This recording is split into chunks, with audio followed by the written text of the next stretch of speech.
All right, we're going to get going right now. So, Right now. Okay. right now. Okay, so chapter 2, leveraging preposterousness. And I'm happy to start here today because, chapter 0 and chapter 1 are introductions and we're not getting to where it like really matters. And this chapter is really, really, really powerful. And this is a big deal. Brilliant. Hi, Stephanie. I'm glad you're here too. That's excellent. Hello, Stephanie. Yes, that is a profound baby. Anyway, so leveraging preposterousness, this is a really, really huge deal when it comes to understanding not just bullshit, but the bullshit manipulator narcissist.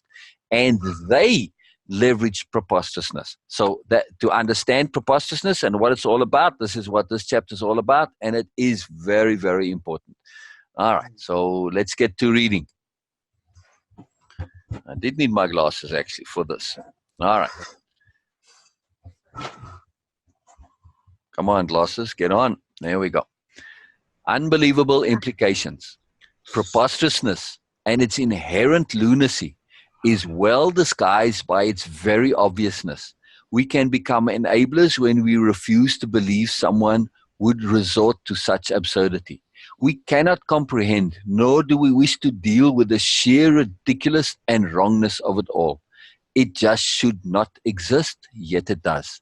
We've played a part in its existence and continuing perpetration in our homes, families, and communities by refusing to acknowledge its implication. All right, so that's kind of a complicated quote, and it will get explained in a moment here. It's something that Elevia posted and shared. So then she's, sometimes what she shares is very layered. So preposterousness is a tricky concept. The very idea of it is absurd. And that really is the problems. Our minds are simply boggled, usually preventing us from fully taking in all of preposterousness and its implications. It's especially the implications which are so troublesome. Good people find it hard to believe anyone who isn't an obvious raging lunatic confined to a madhouse can behave in ways which should put them there. It goes against every sensible, good, honest, and believable fiber of our being. Yet, this is exactly what happens. Bullshitters use our reluctance to believe preposterousness to their advantage. They exploit the understanding that if they're going to lie, make it an outrageous lie, as it's hard to believe someone would actually do such a thing. Then it becomes a matter of how the lie is told. We get presented by a choice. Either we believe the lie, or we have to believe someone was utterly outrageous, utterly absurd, utterly ridiculous, and utterly preposterous in the telling of the lie. All right, so before we carry on, just to elaborate on that a little bit, that's the trick that they use. They kind of freak your brain out that, no, this seems like a lie, but if it is a lie, then this person is being like totally, absolutely, outrageously preposterous and crazy. And honest, good people, our brains just can't compute. It just like, it doesn't work. They make you think that you're going crazy. Exactly. Which I hate that. Exactly. And it's like, man, alive, it's just you doing something that me as a good person cannot possibly do. And I find it hard to believe that you would actually do something so outrageous. And this is something go ahead, Ryan.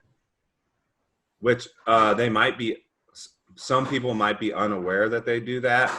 But there's some that are aware that they do that. So You're talking about the bullshitters now.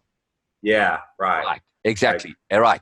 In some way, yes, some aren't necessarily conscious that they are doing it and deliberately, consciously aware, but in some way they have like an animal cunning when it comes to how they do this stuff. And it's quite amazing. It's quite incredible how they kind of know without knowing. But yes. It's like they were programmed or trained. Right. Well, but they are trained in a way because they've been doing this their entire lives. That's usually the thing that with them. It's not like they just kind of start late in life. No, they usually start as children already. And it gets more egregious as they go along.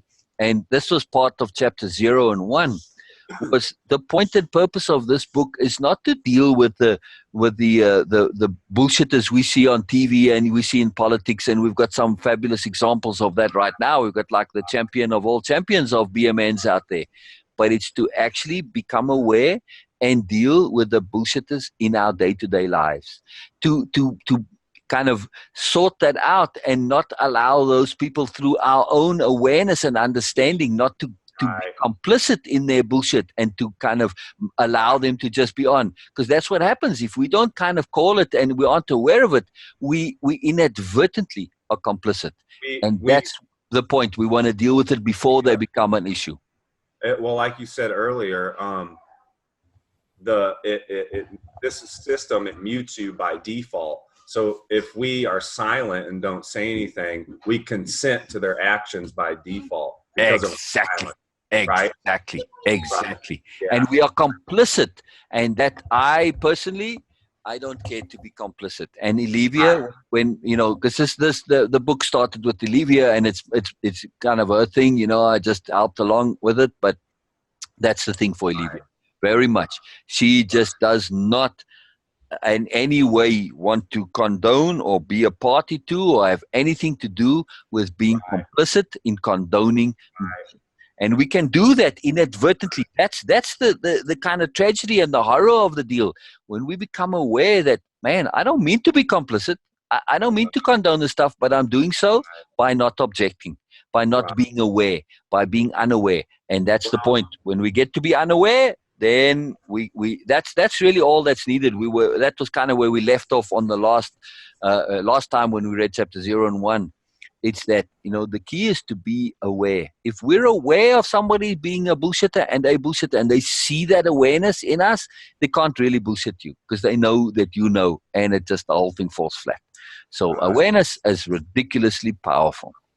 Okay, so I looked up fronting in the Urban Dictionary. Top definition: fronting, acting like you are more or you have more than what really exists. And since Stephanie is here, you know, Stephanie, you like to use the word fronting, and I put it into the book because of our interactions and your regular usage. Yes, I'd heard it before then, but you really kind of drew my attention to it. So thank you for that, Stephanie, your contribution to the book.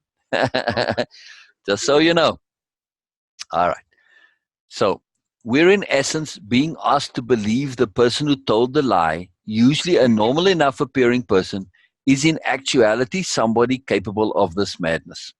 For most, this is difficult, even near impossible to conceive. With our logic conflicts with what we perceive, we tend to believe our perception. If the bullshitter appears reasonable and normal, we refuse to believe they're actually crazy. However, when we look at ridiculous behavior, it really is crazy. This trick is helped by the fact that absurdity is usually just an occasional behavior, at least as far as we know. But as we shall see, with the bullshitter and the bullshit manipulator narcissist, everything about them is preposterous. When we're asked to choose between believing what's said or promised and the person saying it, we have to pay attention. Bullshitters use this insidious trick to fool us. They know it's especially difficult to disprove a promise and hard to prove a person is being ludicrous. Their bullshit skills help them leverage preposterousness in this way. They know we don't want to and can't easily believe their exaggerated excess, which really, when we look at it closely, is a massive manipulation and an outright wickedness. All right. So, Ryan, did you want to share something real quick before I just elaborate on that in a second there? Well, you know, what's interesting. I'm my own hardest critic. So when I listen to this stuff, I try to look at myself first and see where the bullshitter is in me, and do I need to correct anything that I'm bullshit about, you see. And the reason I do that first is because unless I do that first with myself, I won't be able to spot it or anybody else. Exactly. It's like putting on the oxygen mask first when the plane Yes. You have to put it on first before you can help other people. And that's huge what you say, Ryan. That's very powerful, and it was covered in chapter 0 and chapter 1. So just to recap on that slightly, that's the point and the purpose of this book. It's actually a self-help book. It's self-help in us dealing with our own bullshit. Now, I just before we go any further, be very clear.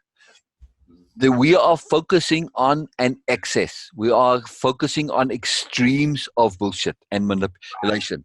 The reason we do that is because that when we look at ourselves, it's difficult to spot the subtle and the nuanced, because we don't, it's hard to see because it's kind of hidden and buried. We have little bits of bullshit in us. We have little bits of manipulation. It's very subtle and it's hard to spot just directly. But when you start to look at the excess, oh, wow, you recognize it and you say, well, okay, you know, I have a bit of that in me, and then you can deal with a little bit in you. All right. So, Stephanie, since you're here, I'm going to tease you a little bit. Stephanie read the book and said, hey, but you wrote this and it's all about me.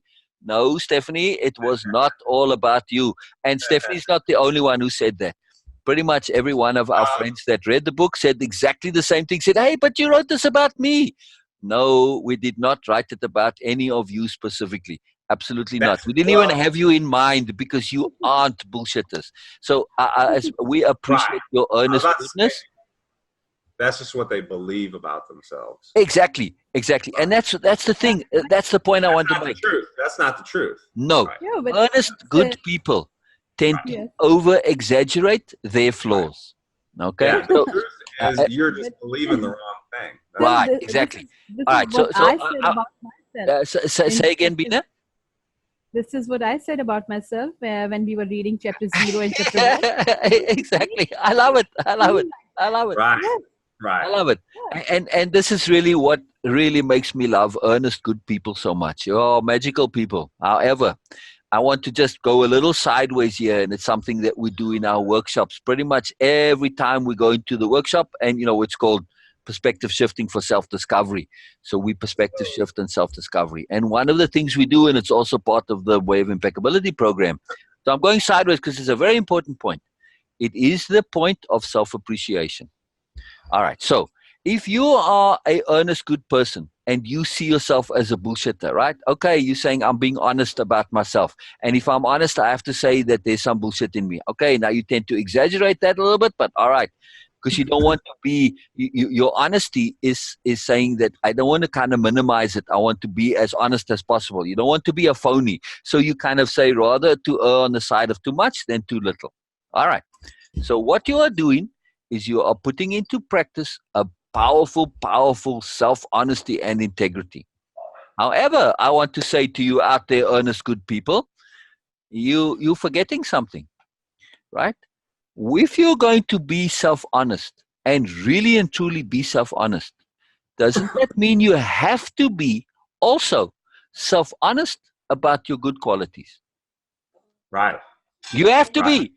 So now I say to you, okay, so now make a list of, you can easily make a list of all the things that you do. Okay, I'm a bullshitter and I manipulate sometimes, blah, blah, blah, all this. Okay, but make a list of your good qualities also. And the stuff that you appreciate yourself. Are you good? Are you kind? Are you nice? Are you generous? Are you sensible? Are you sober? There's a list that's a mile long. Now, you say, yeah, but that makes me egotistical if I say those things. Okay, I think that. But that's also bullshit. Because really, at the bottom line, if I said to you, if you do not acknowledge your good qualities, does that not make you dishonest about yourself and the phony? Oh, crap. Now you're screwed. Because why are you screwed now? Because now you have to self-appreciate, because that's an act of honesty. Right? Right. So as an honest person, as somebody who's genuine, who's real, you have to include self-appreciation. Otherwise, you're a phony. You can't only see the negative. You have to see the positive also. Right? Actually, yeah, you should. I believe, and I don't do this perfectly, but you should just write down the good stuff and focus on that only. Exactly. So you And reprogram yourself. that's Right. Bina, if you remember in the workshop, right? And we did all those negative things, and then we said yes, but if you, for instance, if you tell your child, don't pee on the carpet. Yes, I'm using a stupid example, but it's the first thing that comes to mind, right? A young child, and you say don't pee on the carpet. Okay, well, they don't really think to you. It's obvious, but to them, it's okay. Don't pee on the carpet, but I can pee on the sofa, right?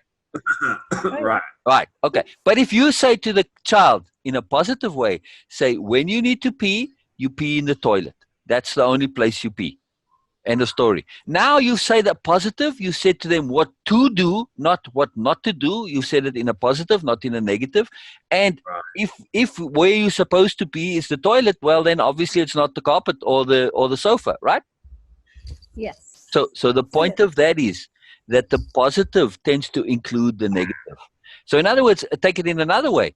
Let's take the don't steal or don't be nasty to people. You can tell those things, don't do this, don't do this, don't do that. But if you teach your child to be kind and generous and courteous, well, if in their mind and they understand what kind, generous, courteous, and considerate is, how could you possibly steal from somebody, or how can you possibly be mean and nasty to them? You can't, because in your mind, the thing to do is to be kind and generous and courteous and considerate. So the positive automatically takes care of the negative, but the negative does not necessarily include the positive. Because you can say, okay, I'm not stealing from anybody, but that doesn't make you kind and generous and courteous and considerate, right? Right. So what you were saying, I'm going on what you were saying by making the positive list only. Yes. Focus on doing the positive, and it will automatically take care of getting rid of the negative. I feel like profound activity. Huge.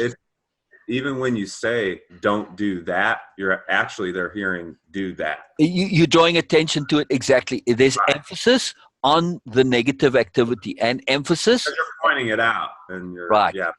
And as we like to mention in the Wave Impeccability program and the workshop too, emphasis is ridiculously powerful. Emphasis literally rewires your brain. So just to recap for those who haven't, 1 second, Ryan, I just want to finish this point on the emphasis. In that when you emphasize something, you are saying to your brain, this is important. Listen up. Change. And what the brain does, it literally actually enlarges those nodes, which is like a literal rewiring of the brain. And when a node is enlarged, it connects to other nodes, and those connect to other nodes, and then everything starts to come in. So when we emphasize, we are saying to our brain, this is important. And that's when we say to a child, don't do this, it's emphasis. And they remember the issue, not necessarily the don't. Right? So it's counterproductive, absolutely. But when you emphasize positivity and they get that brain trained to doing that, like we explained, it automatically takes care of the don'ts. When you teach a child to do something like, be kind and courteous, generous, considerate, sensible, whatever, they're automatically not going to do stupid things, because that's what they focused on. They're focused on being sensible and thinking and being aware and so on and so forth. So to shift from positive, from negative to positive, it's massively profound. Massively profound. It's ridiculously profound. Now, we're going to understand this in the context of the bullshitters.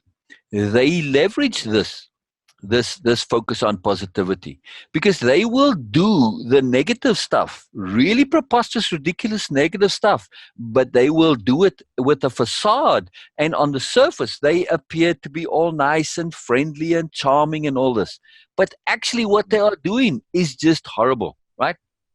In the previous chapter we said, we tend to have this benign view of bullshit. It's just bullshit. They're just exaggerating, they're embellishing, they kind of just adding a little bit of fun and all that. And we tend to think it's benign. But when you really watch bullshitters and you pay close attention to them, what is it that they are doing, right? They are actually distorting something, and they're doing so deliberately. When you are deliberately bullshitting, you are deliberately deceiving. You are changing the truth of matters. And to be deliberately deceitful, that's just flat out lying in another way. And it's being deceitful. And to be deceitful That's not nice. That's really, really not nice. So we can't just have this idea, oh, bullshit is benign, it doesn't really matter. No, bullshit is really horrible. It's deliberate deceit. There's no way that you just accidentally bullshit. It's deliberate, right? So it's an act of intention. Right. And Well, it goes that is against something to pay attention to. Sorry. Okay. It goes against our true nature. Exactly. So it has to be. Exactly. Exactly. It's a big deal. It's a very big deal. And we have to be aware of this, to say that, hey, bullshit is a big deal. That's actually chapter 1. It's called, bullshit is a big deal. Why it's a big deal. I forget the names of my own chapters here. Something that you said that popped out to me. Yeah. That was emphasized is when you said, oh, they act like they're nice people. Yes. Well, if you look up the word nice and what the actual true meaning of the word nice is, it's not, you don't want to be called a nice person. Right. It means a stupid, ignorant, weak, foolish person. Yeah. Or at least that in some interpretations of it, right. I mean, it's sort of changed, but right. Exactly. So exactly. I tell people, I'm not nice, so you probably don't want to talk to me. Well, nice originally it's something that it's applicable to food. So if you say you're a nice person, that means that you're edible and that you're tasty. Right. So I'll tell you the truth. It'll probably hurt your feelings. So I'm not a nice person. There you go. There you go. So this is very important. And, we go off on a side tangent, but this thing because there's earnest, good people. I see earnest, good people get into trouble and have, they're unhappy. They stress, they struggle with stuff because of their niceness and inappropriate application of goodness. I see it all the time. And one of the ways that nice people get screwed is by bullshitters. And also we went on that side tangent. And also because they don't honestly self-appreciate. However, when you put self-appreciation they don't self-appreciate because they think it's egotistical. And as good people, I can't be egotistical, so I can't like say good things about myself. However, we can leverage that and tweak it slightly and just shift to say, well, what about being actually honest? It's not egotistical, just the flat, actual, real, honest truth about yourself. If you were in a universal lie detector and you honestly had to give answers about good stuff about yourself, you have to say that, yes, you are good in some way. Yes, you're a nice person. Yes, you try to be kind. You try to be generous, all this stuff. That is honest and it's real. So you have to now shift this as an honest person. If you don't self-appreciate, that means you are phony and you're dishonest. So you can't do that. So sorry that you don't have any excuses now. You just have to self-appreciate. And it's very powerful. Yes, I kind of fool around with it a little bit, but it gives us license to be good and to be self-appreciative and to enjoy ourselves when we think of it in the context of honesty. It's a very simple perspective shift, but very, very, very profound. That's why we love perspective shifting so much. It's just magical. And, our workshop is all about that. Very powerful. Very, very powerful. That's the workshop we're going to do tomorrow that made us do this today instead of tomorrow, by the way. Anyway, all right. So let's read this quote here. Extreme absurdity is the next title for the next section. Preposterousness can't really be described, only understood. Preposterous people assume a stance, position, and attitude that's totally and absolutely unjustified, which prevents them from easily being questioned, called out, and closely scrutinized. Because no sensible person would think someone would so falsely and inaccurately portray themselves to the length and measure which preposterous, seemingly nice bullshit. So there it comes in, that whole thing of nice. Exactly. Nice is not really nice. Right. And so our little section here is on extreme absurdity. The bullshitter's entire being, their entire facade, their entire constant performance is preposterous. They are preposterous people. Everything they do, because it's false, phony, and staged, is absurd. Even more ridiculous are the motivations underlying such extreme behaviors. It's hard to believe someone would go to such extreme lengths, that someone would devote their every action and behavior to feed and maintain a lie, simply because of their ego, simply to satisfy their desperation for attention and approval. It's Yep. difficult to comprehend someone would forego learning and growing as a person and devote themselves to replacing realness with bullshit. Yet it happens, it exists. We almost have to treat bullshitters as aliens, for in this, they're not in the least normal. Huh. So Yeah. yes, Ryan, I love your yes agreeing there and seeing the logic. It's what we're pointing out here. It's obvious once we point it out, but it wasn't obvious until it was obvious. It wasn't obvious before it became obvious. So it's very powerful to sometimes become aware of the obvious.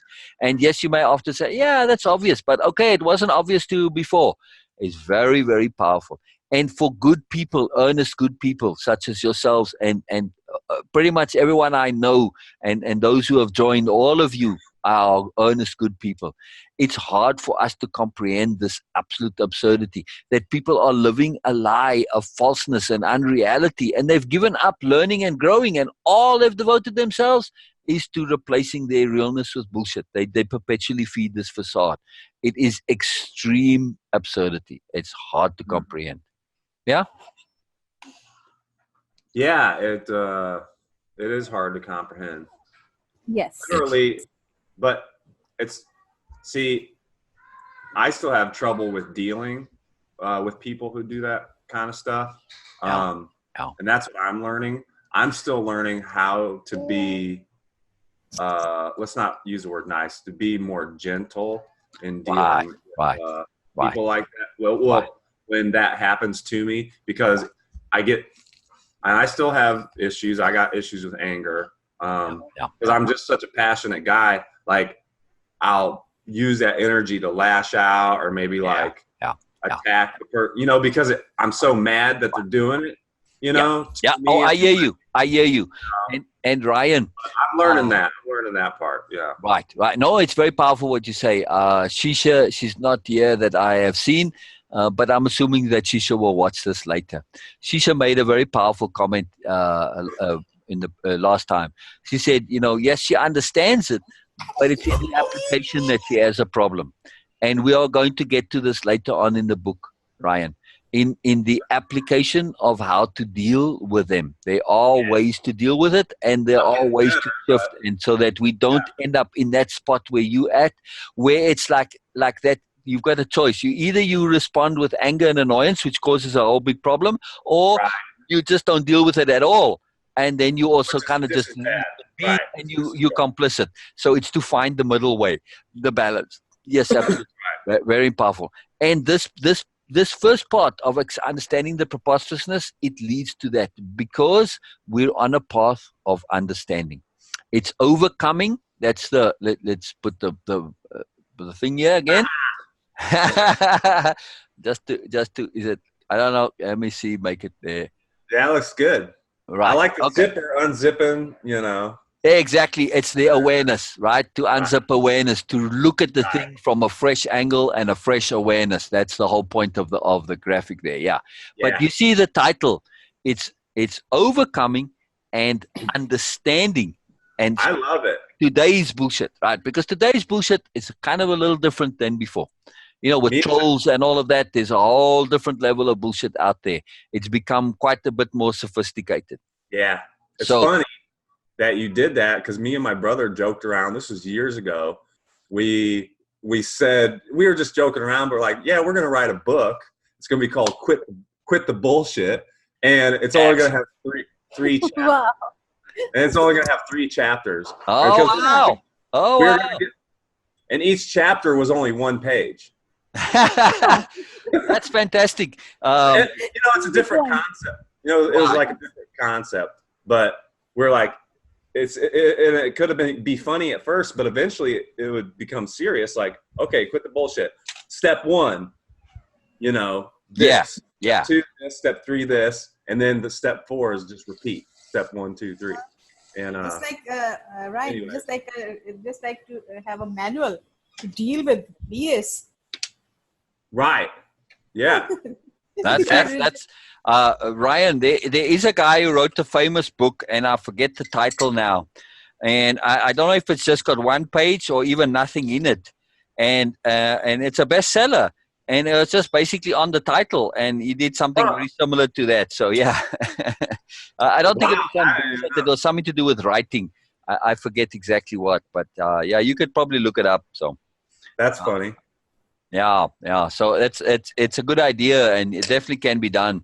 But yeah, bullshit. Unfortunately, it's a serious business. You know, like we in the first chapter we talk about the original title of the book. By the way, since we're on books and titles, was The Cancer of Bullshit. That was the original book title. Because we see bullshit as a cancer, you know, but we didn't want to go with cancer because, you know, it's a sensitive topic to some people, and they say, well, you can't really equate cancer and bullshit, and, you know, cancer is a lot more serious. And yes, it is, but also a bullshit is a cancer, and, you know, like cancer, you have to prevent it. Once you've got cancer, the remedy is not a solution. It lies in prevention. You have to catch it before it starts, right? So that's the key. So I got one comment. Just to add, you know, so just from my perspective of dealing with bullshit with myself, I feel like it came from a place I was just scared. So it all just kind of stemmed from this fear of not being good enough. Like what you said, it was my belief about myself. Yeah. And I was afraid that I needed this validation from other people because I didn't feel like I was enough to myself, because I was programmed, whether it's your parents or peers or whatever, they say negative things to you your whole life as a kid. And they say, you're not good enough. You won't be able to do that, this and that. And I got a lot of that. So trying to deprogram and reprogram to who you really are. I mean, I see what you're saying, you know, I understand what you're saying. Now that's so important that we need to do that. But until we do that, we're still going to be stuck in that trap of fear and bullshitting and all that junk. You know what I mean? Oh, what you just shared is really profound, Ryan. It's really, really, really, really huge. That yes, we act out of desperation, and desperation is a disease of futility. Really, it sucks. It's really sad. You know, not that I feel sorry for myself anymore. You know, there was a time when you enjoyed self-pity. Yeah, right. I did. No, I tease about it, but you know, we gotta laugh at ourselves. You know, I hear you. Yeah. But you know how good it feels? This is what I've been learning lately. And if you can shut me up whenever you want. No, please keep going. This is why we are doing this. Whether we read more of the book or not doesn't matter. This is why. It is precisely for this. I made some notes because I've been dealing with life lessons and learning some stuff you've been talking about. One thing I've learned is that only deliberate actions have meaning. Okay? Yes. You can only do a deliberate action if you have independence of being. Okay? Yes. Where did you go? Exactly. I'm just making coffee while I'm listening to you. I've got you on speaker so I can hear you. So, I guess lately through certain events in my life that I've had to go through and learn, it's been teaching me independence of being, like thinking for myself, and therefore being able to deliberately act, you know, on my own.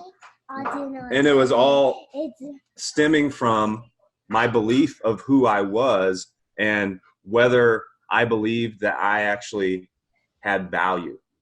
Man, that's deep. That's profound. Keep going. That's huge.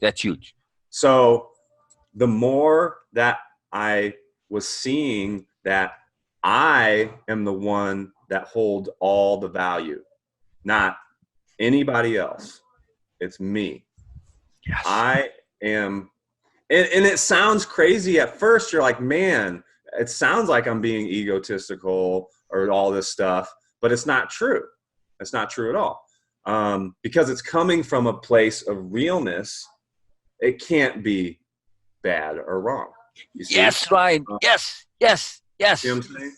That self-trust and self-appreciation, it is ridiculously awesome. When we are honest about our own goodness, truly honest and say, but I you know, yes, I might do stupid things. That doesn't make me bad.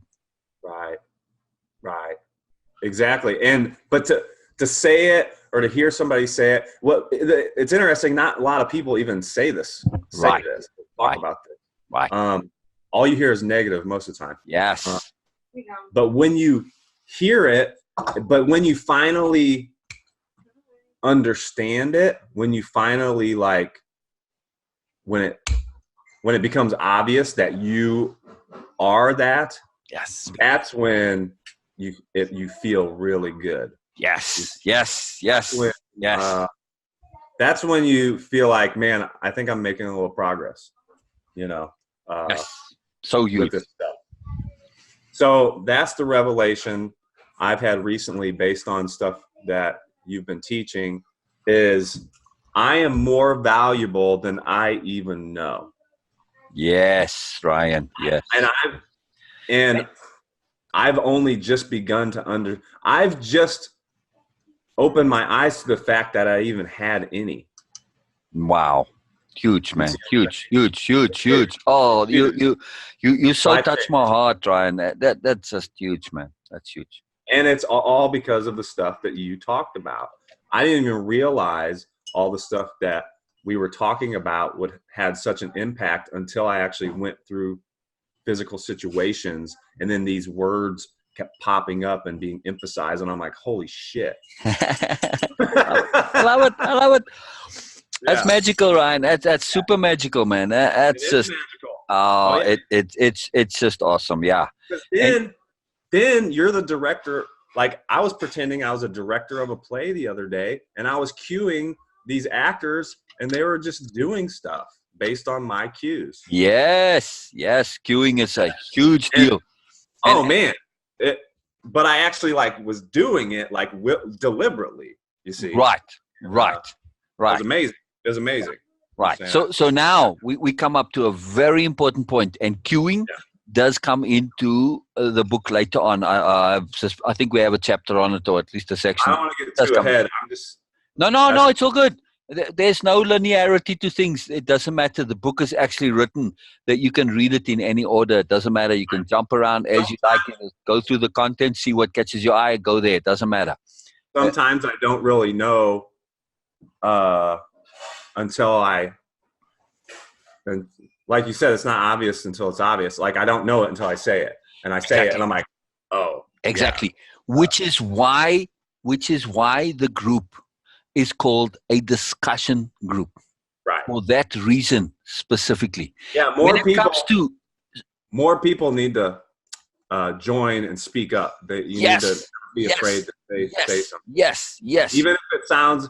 If you're, I'll say this to the people: if you're the more afraid you are to say it, the more you need to say it. Exactly.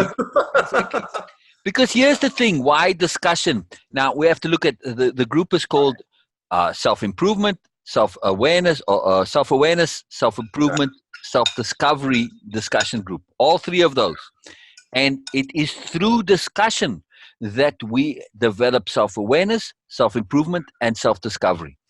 Because what goes on inside us, inside our brains, when we think of ourselves and we think about what we know, it all makes sense to us inside our heads, right? And we actually believe that it makes sense. However, that's a false belief, because typically when we actually express what we think we know inside our heads, we suddenly realize, oh my goodness, it's not coming out. That's not what I mean. And then it's all a big mess.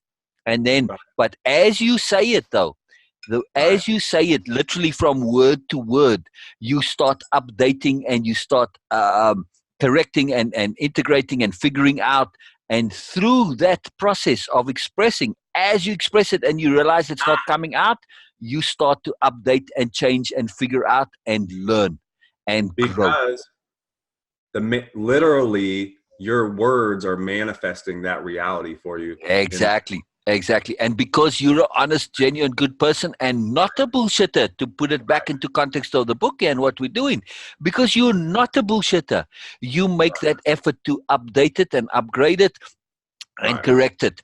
And that's the process of learning. And then we come to realize that the stuff that we believe inside ourselves it's a bit of a bubble. And bubble logic, it makes sense within the bubble, but that's it. The moment you put it out there, you now break that bubble and you see it in the larger context, and that's awareness, and that's what we're about. And it's all about awareness at the bottom line. So this point of discussing and expressing, it is ridiculously powerful. That's why I encourage you guys that are doing the Way of Impeccability program to make posts about stuff that is inside you, right? And when you do that, just say it, because when you start the post, you might have no clue what you're going to say. But let's say you want to talk about how to deal with bullshitters, or your own feeling. So you don't know what the post is. You just start writing. One sentence will lead to the next and lead to the next. You just have to trust the process. That's it. And then you're going to get clarity. And as you go through, you're going to then discover things about yourself. We tend to think writing something like that, making a post, is about what I already know. No, it's actually the reverse. The act of making the post is going to lead you to discover things about yourself. That's self-discovery. That's why self-discovery is part of the group name. It's very, very powerful. So what you are saying, Ryan, that expression, it's very powerful. And that's why, as part of the Way of Impeccability program, the bulk of it, the core of it, is not the stuff that you read online. No, the actual where it really takes place, where the learning and the growing and the self-change and the life change takes place. It's in the takeaway sessions where you explain back what you understood, where you're explaining back where you are at, where you are saying, hey, this is what connected with me. This is what I take away. This is how I understood it to mean. When you share, that's when the real learning and growth takes place. Right, Bina? Bina, are you still here? No, Bina's dropped off. Oh. Her connection has been funny all day, so she'll come back. She'll come back. But I just hadn't heard from her for a while. That's why I was saying, yeah, Bina. So I can't see on my screen right now that she's there or not. So. Yeah, I feel like we're so used to being afraid of saying what's on our mind because we're afraid of being judged. By other people. Why? And they'll think you're a bad person and all this junk. Why? Even worse. Right. There's another big problem with saying it. It's not necessarily, yes, being judged is part of the whole deal, but it's not the only problem. The other part that we are stuck into, this convention of that when we say things that we don't want to, we want to have it come out perfect, and we want to say it right the first time, and we want to sound sharp and intelligent and like we know. We're reluctant to express things. Exactly. We're reluctant to express things that we know might not come out quite exactly right. But so what? No, if you start to express yourself and you say something and it comes out and you say, well, wait a second, that didn't quite come out right. Let me rephrase that. And as you go on through your expression, you keep updating and upgrading. That is communication. Because not only do I get to hear you updating and upgrading and fine-tuning, and I actually get to where you figure it out and get to know what you mean and say, and you eventually do get to express it accurately. Each time you express it and it's not quite accurate, that helps me also, because it's a different perspective on the point. So it's not all of it. It wasn't entirely wrong, but it wasn't the entirety of it either. And we have to understand that to explain something with one perspective only pretty much never ever works. And the example that we use so repeatedly, and I'll use it again, it's like we're trying to understand something, and that something is the inside of a house. And we're doing so by looking through the windows. That's perspective. That's our expression. That's our discussion of it, right? Expressing of it. And that's the understanding. It's a perspective. But if you only look through one window, you're not going to see the entirety of the house. You have to look through multiple windows. So each time that we express and then we do an iteration, we re-express and update it. It's like looking through another window.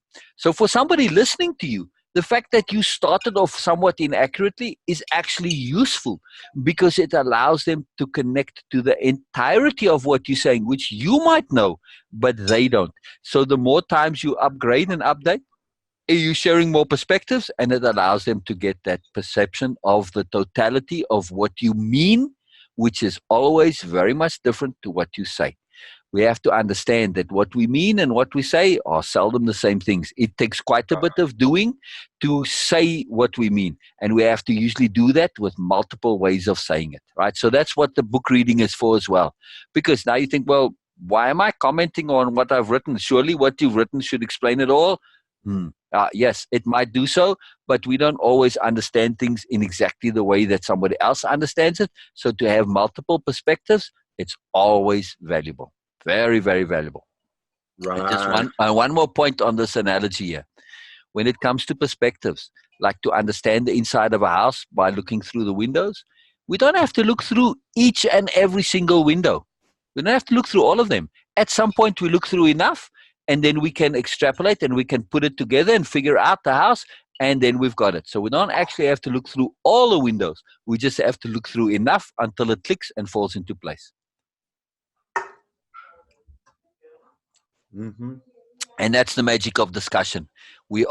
Each time we adjust and we tune and fine tune and improve what we're saying. It's a different window to get us to understand, because the understanding of anything, it's always more than our words, right? Mm. It's powerful to understand that. So, all right, let's get back to the reading here. I'm assuming Bina will rejoin when she can. Sorry, Bina, I can't wait for you, and it's all good. It's all good. But please come back, Bina. You can't hear me now, but anyway. All right, so the next little section here, ridiculous underdevelopment. Now, keep in mind, again, this is all under the chapter of preposterousness. The incredible insistence of the bullshit manipulator narcissist on foisting their indulgence on others is developmentally arrested, even stopped. To just insist on indulgence is unbelievable in its inappropriateness. This is nothing but psychological stalking. It's a very powerful quote there. Very, very powerful quote. Mm. It's another one of the quotes that Elevia had posted on Facebook. So we just put them all together, we elaborate on it, but very powerful, these quotes from Elevia. The bullshitter as a person is behind, radically behind. The problem for them is knowing this. One of the reasons for their bullshit ways in the first place, they pretend to cover their lacking, which they became aware of usually at a fairly young age. From there, because they refuse to accept that they're not wonderful and fantastic as they want to believe and had believed, they resorted to pushing illusion to compensate for this undesirable reality. The ridiculousness of the solution aggravates the problem. Their vacuum of being just keeps getting emptier and emptier until they're a preposterous husk, knowing only how to front their delusion. So this is really powerful to understand with bullshitters, that they at some point they started bullshitting to compensate for this idea that they are less than wonderful. Because typically when you look at them in their early stages, their parents were, you the wonderful, you the most fantastic thing in the world, and they love that they got lots of attention from it.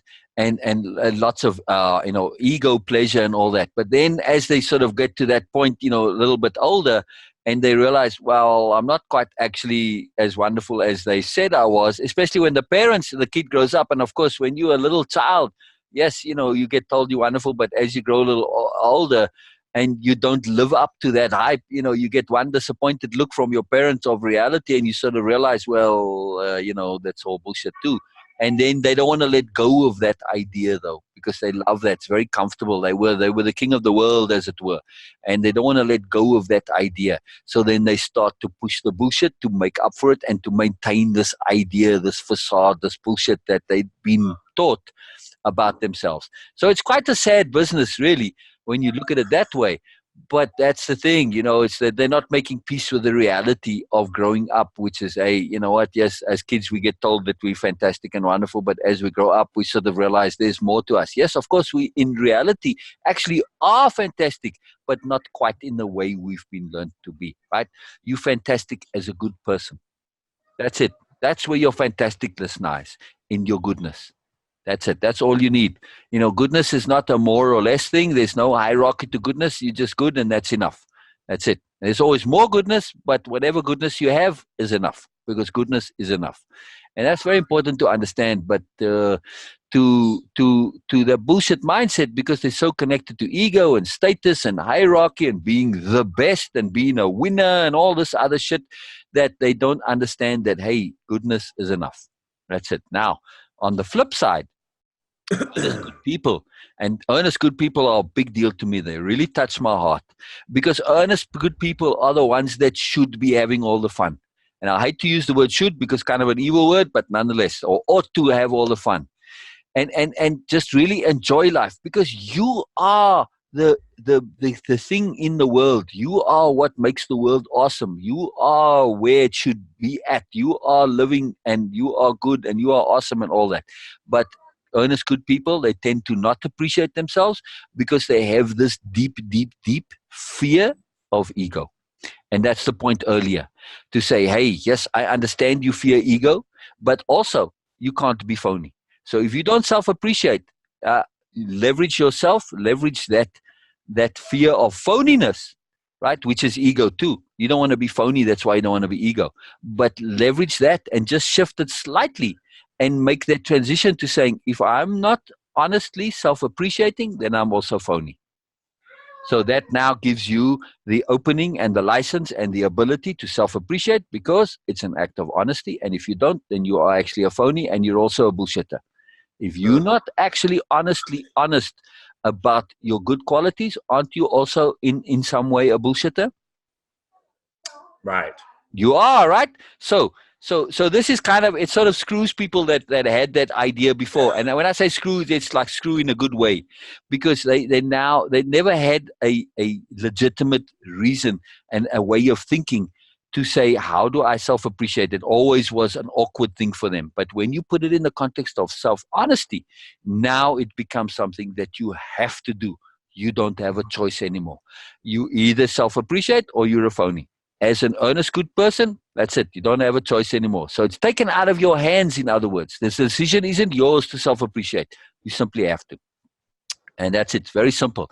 So I'm keen to hear, let me make a little side digression here. To anybody listening, if this point about self-appreciation and honesty, if that connects to you, just make a comment there, please. I'm just curious to hear how this connects, because it is so profoundly deep in terms of what we're dealing with. The point and purpose of the bullshit book, it's not to just only understand the bullshitters, it's to deal with it in ourselves. And that's one of the ways in which bullshit sort of manifests, in this inadvertent way. We become bullshitters because of our fear of ego. So we bullshit in sense of not self-appreciating. We're not deliberately bullshitting, but we're bullshitting by omission, right? And that's very powerful. And I'm very keen to see if that can be changed, and how that connects to people, to say, hey, you now have to self-appreciate, because this is an act of self-honesty. And if you don't, then you also just a bullshitter. Like, I guess like an example, what I've been learning lately with I've been learning a lot of legal stuff. So legal terms are like consent is a legal term that they like to use. Right. So it kind of, what you're saying, it makes me think about silence is consent. Exactly. And we're silent because of fear. We're afraid to speak up because we're afraid of what that person will think if we actually say something that's opposing their viewpoint or something like that. But it's just the opposite.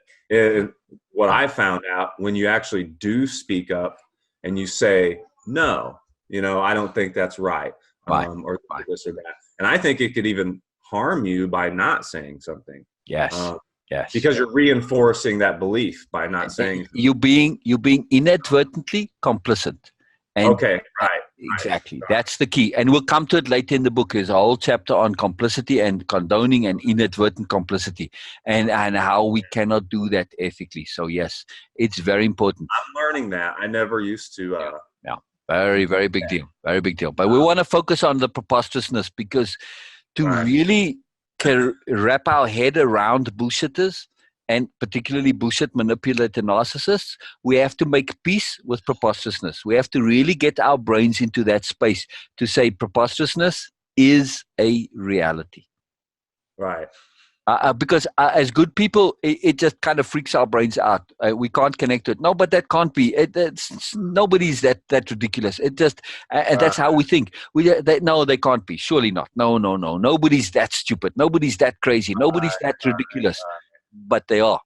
And that's why if you look at the subtitles of the sections, ridiculous underdevelopment, outrageous arrogance. It's always an extreme, and that's how they get away with it, because it's so extreme.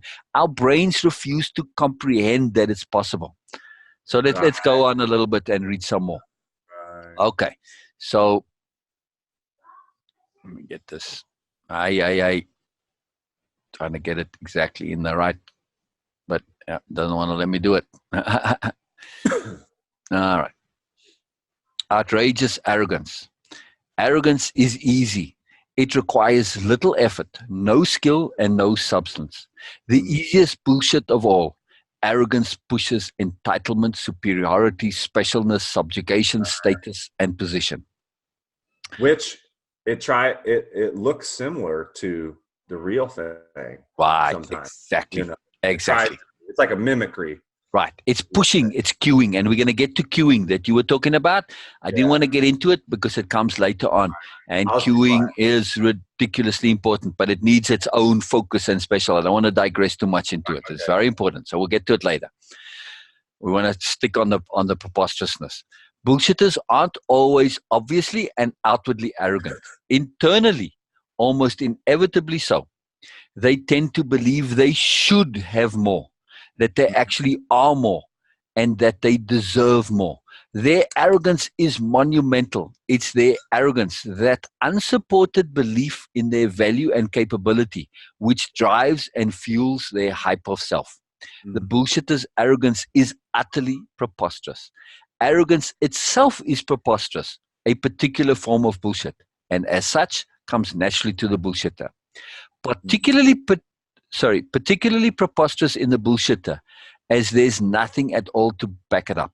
Their arrogance is typically covert, but when they transition to overt arrogance, this is a dangerous shift, as they will only do so if they feel empowered. A look at any dictator will reveal evidence of this. However, our focus here is about the local bullshitter, the local tyrant, the abusive spouse, caregiver, boss, or even friend. In this, that brazen arrogance is a kind of a gift to us, as it makes these bullshitters easy to spot. We need to remember, easily recognized external arrogance is more of an exception when it comes to the bullshitters we encounter in our everyday life. Paying attention to gross examples and exaggerations helps significantly when it comes to identifying the often more subtle instances of these attitudes in the bullshitters of our everyday lives. And thus, I love this quote here. Arrogance actually causes stupidity. That's quite profound there. It's a really deep one. But the key point I also want to focus on here is that when we pay attention and start actually noticing arrogance, it reveals a bullshitter to us. When we actually listen to what they say, and we say, but wait a second, you kind of making out all the stuff about yourself, but what actually is for real that backs it?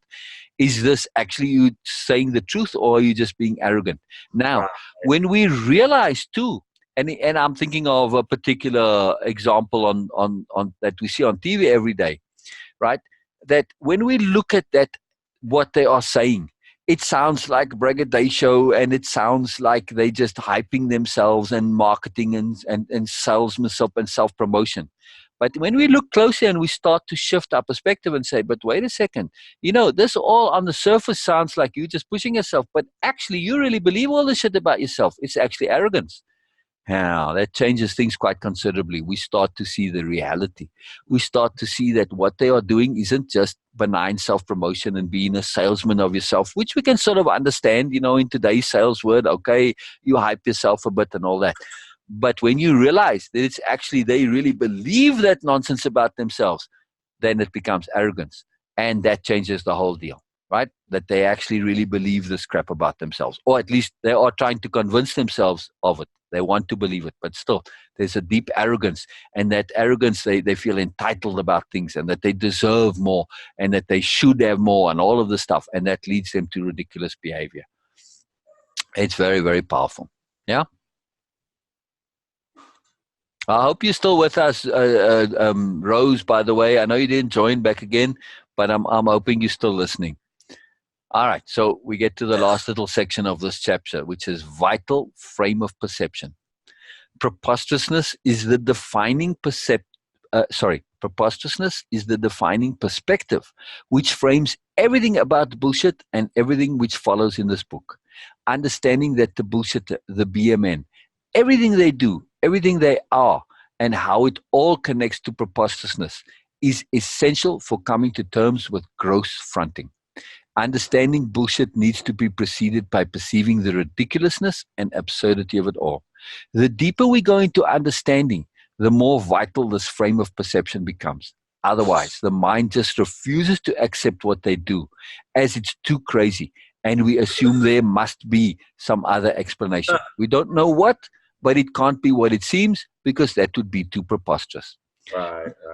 When it's too absurd to believe, we fill in logical and reasonable explanations to rationalize unbelievableness.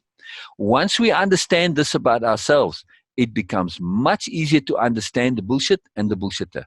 Keeping in mind this perspective of the craziness of it all when it comes to other aspects of bullshit discussed in this book is extremely helpful. Overcoming it's hard to believe is the first step to recognizing and dealing with bullshit. That's really, really, really a big deal that we tend to, like I was saying here, we tend to rationalize the unbelievable. So we make excuses for them because our brain just says, no, it's not possible for somebody to be like this.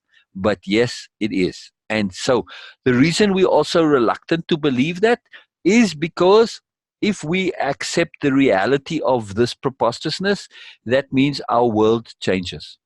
Right? Now we've introduced into the world ridiculous, absurd people who are actually really quite crazy. Bullshitters and BMNs are actually quite crazy in the usual, casual kind of common knowledge understanding of the word. They don't make sense. They're irrational. They're illogical.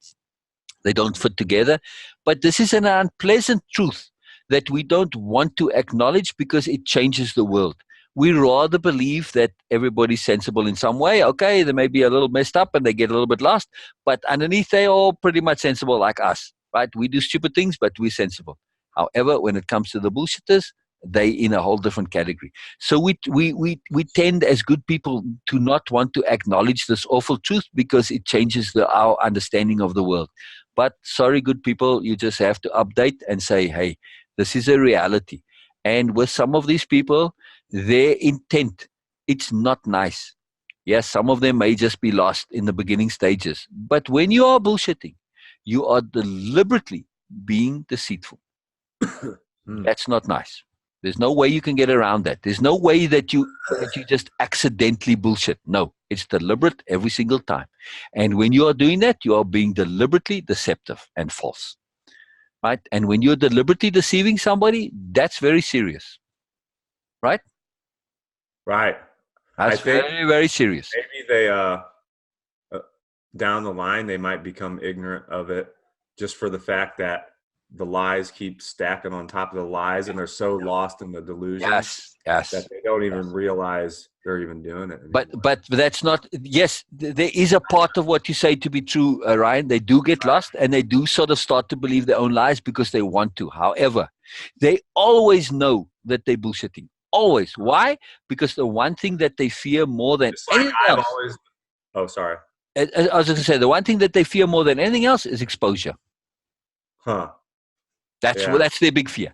They're always covering their asses. So that means that even though they might believe their own lies, and because they want to believe their own lies, because it makes it easier to sell their bullshit. So it's a trick they use, but they actually do know deep down and even consciously that they are lying and bullshitting. They know it. They know it. I mean, I guess that has to be true because every time I've told a lie or something like that, I always knew. Of course, you always know it. But yes, they I do. always had that guilt or whatever Right. you feel. It's now we have to understand how it is they come to believe their own bullshit. It's in a bubble awareness, and we can get caught up in bubble awarenesses, but it's not the totality of our whole. And like we said before, I is more than one. We have little sub aspects of us, like we've got Mr. Stubborn or Mrs. Pride or Mr. Anal or whatever. So these sub aspects, these sub personalities, you can get caught up in that. And in that bubble little world, there you can believe your own lie. But as soon as you're out of that bubble, you know it's a lie in the totality of yourself. So we can both believe the lie and know it's a lie both at the same time. So we have to understand this, that we can have contradiction within ourselves. And actually with bullshitters, it's very fascinating. I see this very regularly. They get caught up in a bubble awareness and they figure something out and they come up with this plan and scheme and it all makes sense inside the bubble, right? And then it's like, oh, wow, this is totally sensible.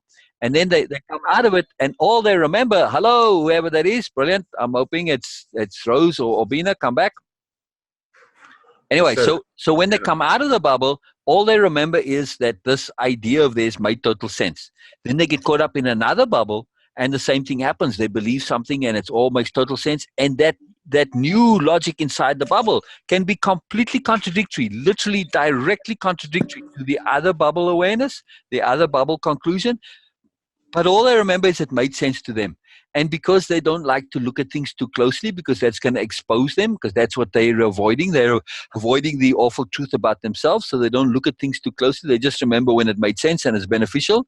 They can actually end up believing things which are directly contradictory to themselves. It's quite fascinating to observe. It's really, really something profound. So when we understand this about psychology, it's quite profound to understand that, hey, if we watch them and see how they get caught up in their bubbles of bubbles and it's like bubbles, we can sometimes do the same thing, and we've got to be aware of that. Well, that's what will confuse like someone who's aware or rational or who thinks rationally and is not a bullshitter. It confuses us when those people are in this little bubble. Like, let's say one day they said one thing and they're like, blah, blah, blah, blah, blah. Right. Said all this stuff. But then the next day, but like their actions didn't follow up. There wasn't no correct. And the next day you say, hey, what about blah, blah, blah, blah, blah, what you said yesterday.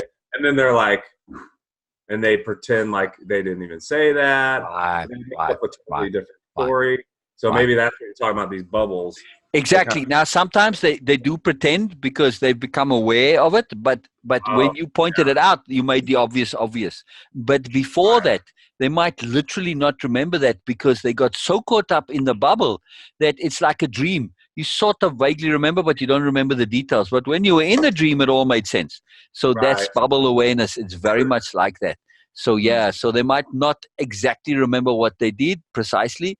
But then when you point it out, then it becomes obvious. So they do live in that constantly going into bubbles of awareness. It's like a fantasy or amnesia. Yes, exactly. It's bubble awareness, really. That's what it is.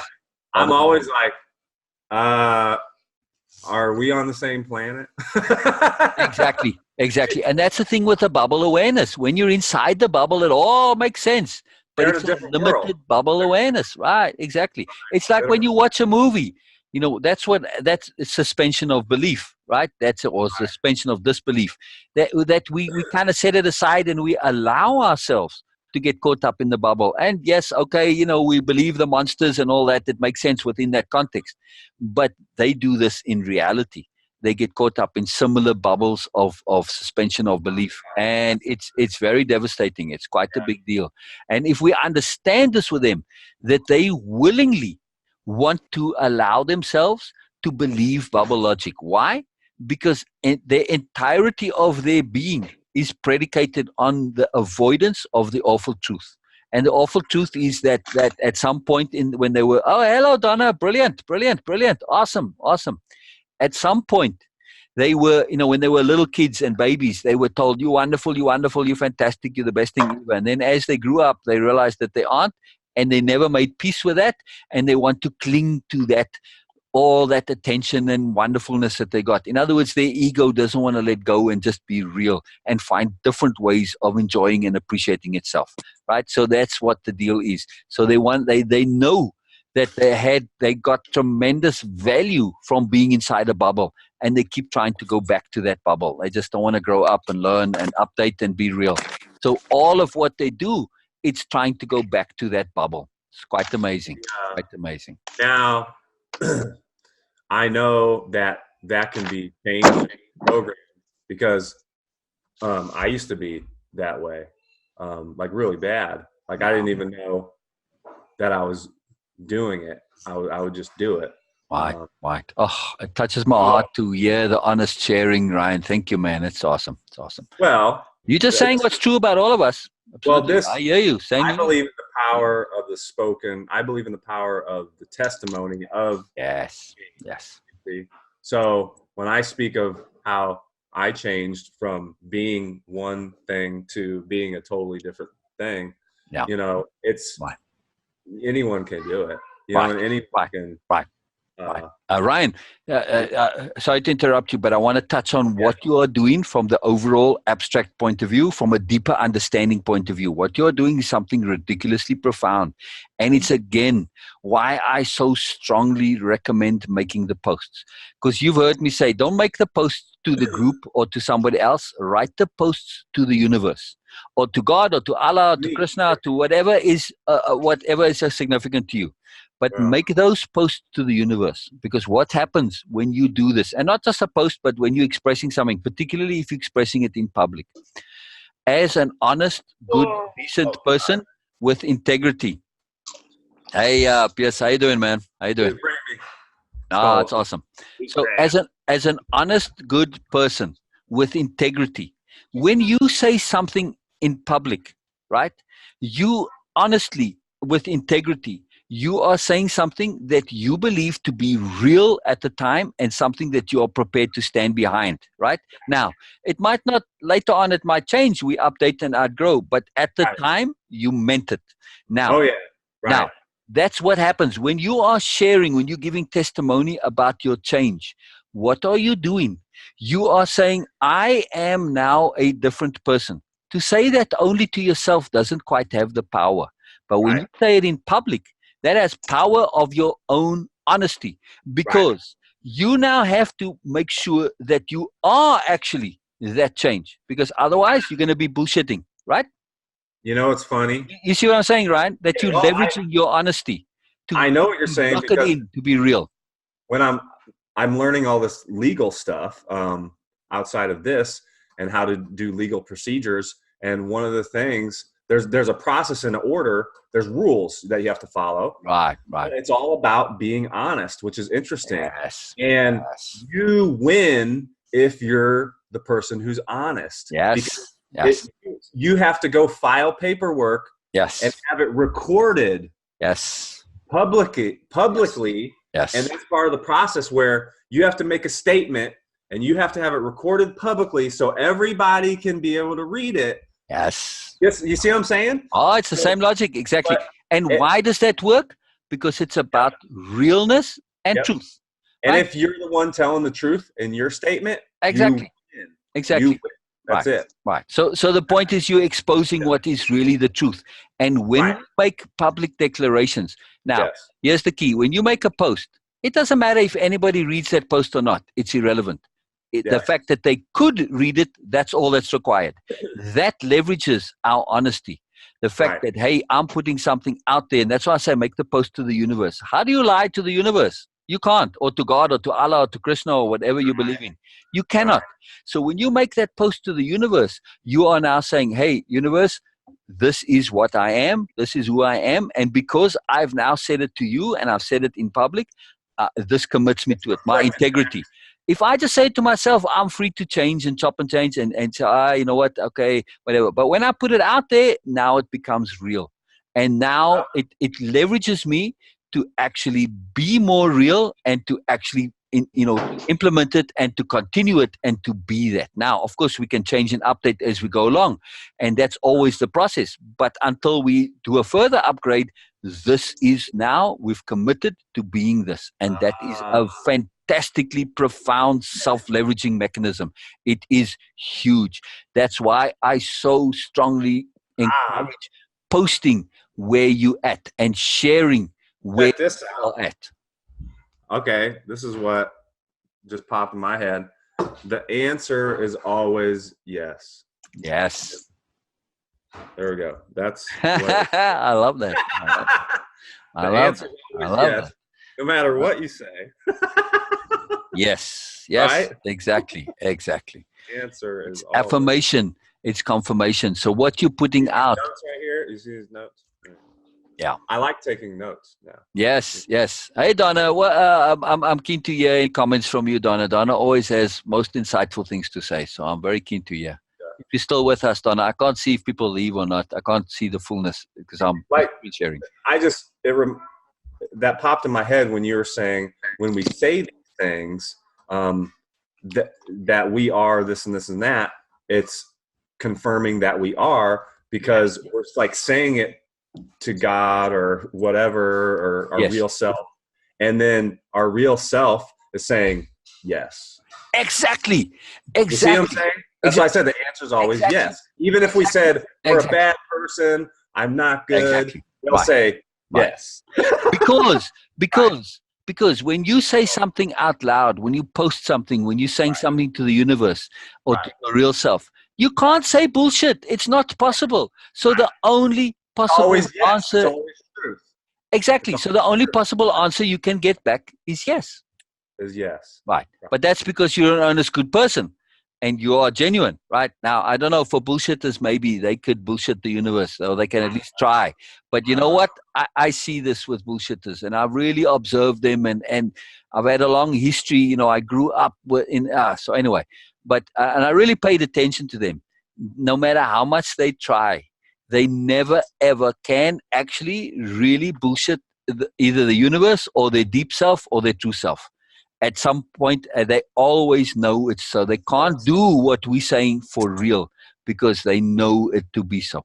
So they are very deliberate in what they do. They really do know it, and that is what screws them over. And later on, we're going to come to a little section where they are in a system, which is not only a no-win system, but it's a no possibility of win system. No matter what they do, they cannot succeed in what they're trying to succeed. It's so ironic that they're so stuck in that whole win mindset and being a winner. They're in no possibility of win. They can't possibly win in their system. You know what? I just told my wife, and this is, see, the arrogant people, they mimic the real people so much that it literally sounds exactly the same. Yes. Because I just told my wife this morning, it's not even possible for us to lose. If we, and I repeat your words all the time. I said, if we are actually being impeccable, you cannot lose. Exactly. Like for real. Right, exactly. And when we unhook from that win-lose mindset and rather say get value or usefulness, it changes things, because it's always relative. Me personally, I don't care to be a winner, because if I'm a winner, I'll make you a loser, and I have no interest in making anyone a loser. Whereas I would rather get value and usefulness, because now that you also get value and usefulness at the same time. So we can both get value and usefulness. And when we shift that mindset from competition to collaboration, then 1 + 1 + 1 = more. Right? So I guess I didn't really have the word for it. Right? Yeah, I didn't. I guess my brain still understands, win, lose. Yeah, but I didn't mean it that way. I know you don't. I know you don't. Yeah. That's a better word, though. Yeah, I just need to start using that. Right, and it's very powerful in the shift in our mindset, because we are geniuses at implication. So when we think win as part of our language, we are implicitly and by implication connecting to a system of hierarchy. and I guess superiority and all that. And we don't want any part of that, or at least I don't want to. And I'm pretty sure you don't either. And all the earnest good people that I know, they have no interest in the hierarchy dominance nonsense, which is exactly, and we're going to come to this later in the bullshitters, that's their logic. This is what corrupts them. The belief that hierarchy and superiority is a necessity. They believe this in the deepest fiber of the beings. That's what they've been taught. And this is what screws them up. This screwed up misbelief is very sad. Can we say that by being, impeccable, the outcome of every situation will always be in our best interest? It will always be useful and valuable. Yes, yes. Useful and valuable. Because when you say it is useful and valuable, by implication, that's a general statement. And that impeccability, it's not just useful to us, but it's useful to everybody. When we're impeccable, it's useful in any situation, circumstance, and to everyone. Makes it a fact because we're saying it is. Exactly. And also, it makes it a fact that's not only applicable to us. Impeccability makes for usefulness and value for everyone. Right. That's right now for everyone.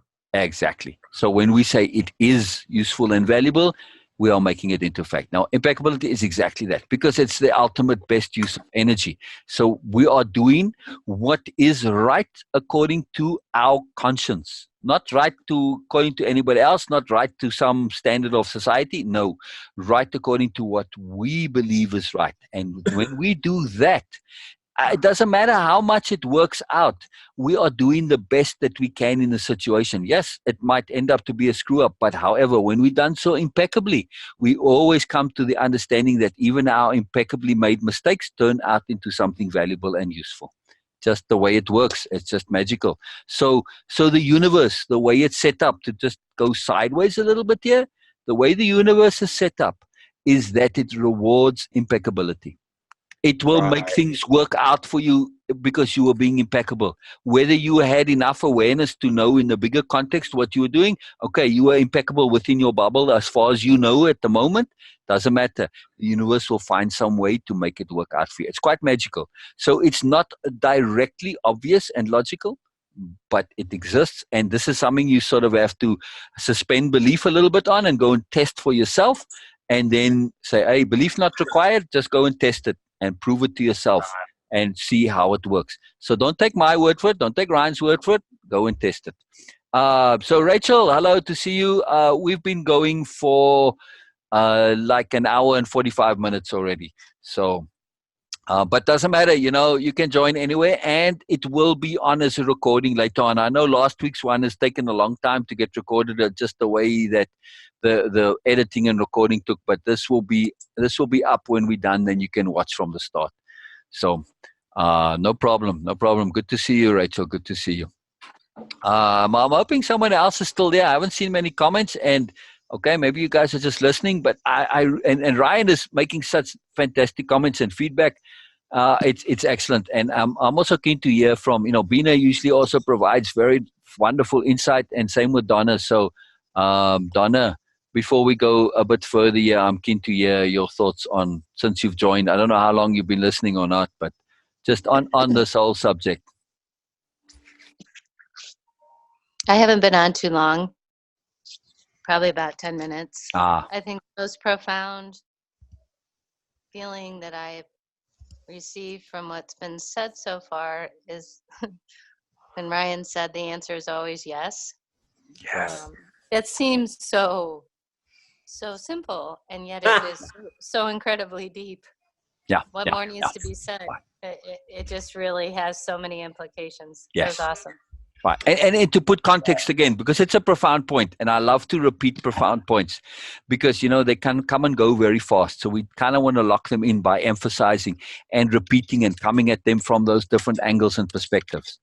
When Ryan said the answer is always yes, it is specifically in regard to what you communicate and share externally, whether it's in a post or whether you say it, whether you express it out loud or it's in something that you write down, doesn't matter. It's yes when you express yourself externally, outwardly, not just the stuff that's going on inside your head. Because when we express ourselves, because we're honest, good people, when we express, that is an act of commitment, and we are trying to tell the truth as best we can. And that is why the answer is always yes. So, all right, brilliant. I see Bina's on, so I'm assuming Bina's listening. She's not joining us, but she's somewhere. So, brilliant, Bina, brilliant. One thing.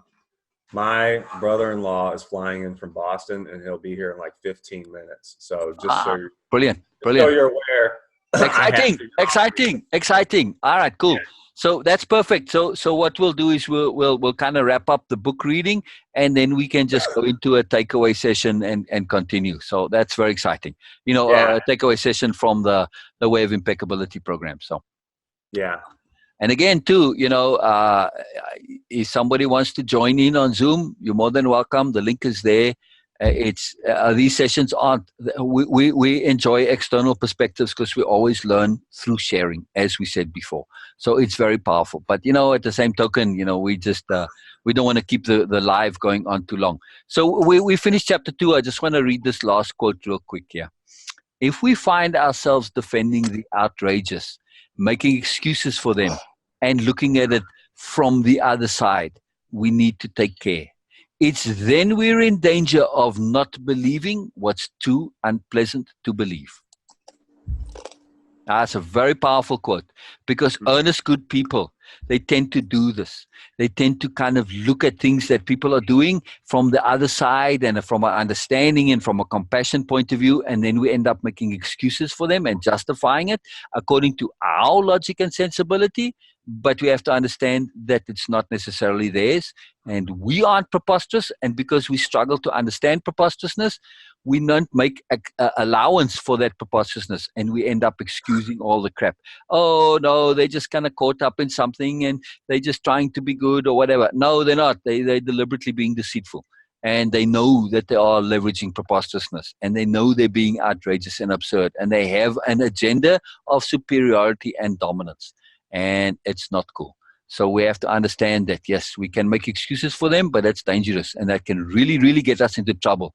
Because if you believe that the lion is just a nice kitty, you're going to get eaten. Right. Important. It's important. And they use that. They will pretend to be just a nice kitty. And they will deliberately leverage you into thinking that they're a nice kitty. And they will screw you over. Here's one thing that I've learned with people like that, and a mechanism that they use that for is to drain energy off from you. Exactly. So exactly. That's why I'm still learning how to protect myself from, because they want to confuse you so that it gets your emotion. They get you all emotional, and then you get emotional and you act out and you release this energy, this emotion, and they siphon it off of you. I call them energy vamps. You're jumping ahead. We're going to come to that in the book. No, it's fantastic. No, it's good. It's good. There is no ahead, really. It's all connected. You're making the connections, and that's powerful. That's what we want, is the connection. Sometimes that's my one thing that I'm working on is sometimes I say too much. No. That's all good. That's all good, man. So we call them black hole psychologies. Because, and just to jump ahead, and we're going to deal with it later on, but as like a black hole, we tend to think we can fix people. But what do you do with a black hole? Any energy you give to it, any energy you give to a black hole just makes it more of a black hole. Right. And then you're left drained and frustrated. Exactly. And so this idea that we can just love them and we can fix them, no. Loving a black hole is inappropriate. It makes it a bigger black hole. That's why we keep saying that. You know, people say, oh, all you need to do is love, and that's all there is. No, you need to love with awareness. It's not enough on its own. It could be called tough love, maybe. Right, exactly. But that's love with awareness. Right? So sometimes you have to not love. Like if you love a narcissist, you just condone their narcissism. You just make them more of a narcissist. So we have to not love them. We have to disconnect from them. And that's the way. The only way to shrink a black hole is to give it no energy whatsoever. Don't feed it. Don't feed the trolls, in other words. Right. The only way. And that's actually helping. That's the way you're helping. Correct. Right. You are helping by not engaging, not interacting, not giving them anything, by completely disconnecting. Exactly. Right. That's how you're helping. Right. So yes, you are still loving, but not in a direct way. So it's a subtle, sophisticated way, but that's very, very powerful to understand. And then that sometimes that'll leave them frustrated as to why did you react that way? They're not used to people reacting that way. And then that exposes them, and maybe that'll help them see their flaws. I guess, Exactly. And yes, what Rachel says, before you fix me, fix yourself. Escape the fate. Yes, absolutely. Absolutely. That's the thing you have to be most careful of. Yes. You know, because like I said, I have a big mouth. So you know, in the past, I'm a lot better at it now, but in the past, it's very important, your self-description. So you had a big mouth, not that you have one. There you go. I don't right now.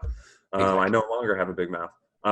But I used to say things prematurely based off emotion and not really thinking it through. Yes. And you want to think things through to the end. Right. You can think things through like 90%, and then if you don't do that last little bit could completely change whatever came before. So it's very important to think it through to the end. Right. Because so what you say is very important. The consequence, if I say this, what's going to be the consequence of that? Right. So we have to be careful of good people arrogance. Yeah. Now, they're not deliberately arrogant, but inadvertently. In other words, good people want to help others. They want to do goodness. But that is a kind of an arrogance, because if I believe I know what's good for you, is that not arrogant? Right. I can only share what works for me, really. I can also share what is a self-evident sensibility, like impeccability. When we really get into what impeccability is, it becomes a self-evident sensibility, like self-honesty or just honesty and integrity. Those are self-evident sensibilities. Those I can share, but I can't say specifically, hey, this is good for you. No, I can share and say, hey, this is, as far as I see it, is a self-evident sensibility. If you can show me that it isn't, and that, then I say, oh, I've been mistaken. I love that, because then I can update and improve. But as far as I know, this is a self-evident sensibility. I'm sharing it. If you find useful and value, fantastic. But all I'm doing is sharing and facilitating awareness. That's it, really. I'm not presuming anything on your behalf. If you get value, fantastic. But we have to be very careful about good person arrogance, to fall into that trap of thinking we can help others. Yeah, Anna? you know what, man? I used to do that in the past as well. But you get banged around a little bit, and you learn. Life comes, and life gives you the magic gifts of learning and growing and enhancement and development of awareness. It's what it's all about. Yes, most awesome. Yeah, that's it's all a gift. That's true, because you don't see it at the time as a gift, or you might not. But then, like, hindsight's 20/20, they say. Awareness, man, awareness. It's magical. You see that. Oh well, if that seemingly negative event wouldn't have happened, I wouldn't be in this positive place that I'm in now. Right. You know, exactly. It was necessary at the time. Yes. Right. Good. Right. In other words, good is not always nice. I'm pretty sure you've written that in your notes a bunch of dozen times, but if not, write it again. Right. Write it again. So you too, Rachel, write that in your notes, please. That's really powerful. Good is not always nice. Right. I think some people experience a lot more not niceness, and it really kind of puts a pressure on them. But when you start to relook at that not niceness and to say, whoa, what was good in it? Yes, it doesn't mean that it was nice. It's not changing it to nice, but at least I'm going to extract some goodness from it. Then that actually lessens the not niceness, and it helps us able to deal with it when we realize, whoa, there's a gift of goodness somewhere in there. Very powerful. Very, very, very powerful. Donna? Yes. I heard you clearing your throat, so I don't know. Just sounded like maybe you got something to say. I hope so. No? I always like hearing from you, Donna. I ask though, but I'm assuming you share our sentiments on what we're saying, yes? Yes. Okay, that's the other powerful thing. You know, what we do, when we were talking earlier about discussion, and what we do in these discussion sessions is we are sharing ourselves. And the more we share, the more we get to know ourselves. Now, not about our own sharing, but when I hear your sharing, I get to know myself. Why? Because all of us are everyone, right? In other words, you are a potential variation of who I could or might be. So when I hear your sharing and your learning and your growing, I get to learn about the greater me, which really, if I were to learn and grow and develop my awareness and consciousness, I'm going to be everybody eventually, right? Because you have the capability to be anything. So when I understand you through your sharing, I'm really understanding me and my potential and my capabilities and my possibilities. So when we share our self-growth and learning with each other, all of us get to learn about ourselves. Your journey is my journey, in other words, as well. It's profound. It's really, really profound. There was just a quote that popped up from this random email I got. It's just attunement, magic. Let's hear. It ties into what you're doing, your program. It's by Peter. I can't. Doesn't matter who it's by. It needs to be sensible. If it was by Joe Schmo standing on the corner and it makes sense, then it's worth it. I don't care who says it. It says control language and you control thought. Control thought and you control action. Control action and you control the world. So by taking control of our language and learning a new language through new words, we therefore are controlling our thoughts, our actions, and we can take control back over the world. And when it says control the world, I take it to mean control our world, right? Not to be a tyrant, but to control our world. Exactly. Because we shape the world. And actually, Donna, this is the point overnight that's been in my head from our conversation. It is the point about the world is a description and we are the ones describing it. That is a profound, sublime, magical, spiritual, deep statement that's also scientific, because that's equal MC squared, same thing, right? So it's not just a spiritual point or psychological or belief point. It's actually a hard reality thing. That's what E equals MC squared means when you go into it, right? It's that we describe the world and the world is a description and we're the ones that are describing it. Now, whether we do so individually or jointly, that's a matter for some speculation and debate. I personally think it's a collaborative effort and that's very powerful. But nonetheless, it ties into what you're saying. It starts with our language. And that's why dictionary. Our dictionary of power, that's why it's such a powerful part of the program, is creating our dictionary of power. And why it's called a dictionary of power, because it literally creates our personal worlds. And it is massive. And of course, our world intersects with the world at large. And we come to see the world and how we see the world, how we relate to it, what we put out. And that has a feedback loop, like you were saying earlier, with cueing. What we project, what we believe, comes back to us. So it becomes this profound feedback loop. And that's what I wanted to chat to you about, Donna. And we're going to end the live right now, and then we'll continue on this point about the description of the world being a description and how we cue it and how we do it. So if anybody's interested in continuing on this topic, the link to Zoom is in the chat, either on both on the watch and on the Facebook Live. Feel free to come and join us. This is a very profound discussion and it's really a deep subject that we're going to get into. And it's really a big deal. So you're more than welcome to join. So please feel free to come join us.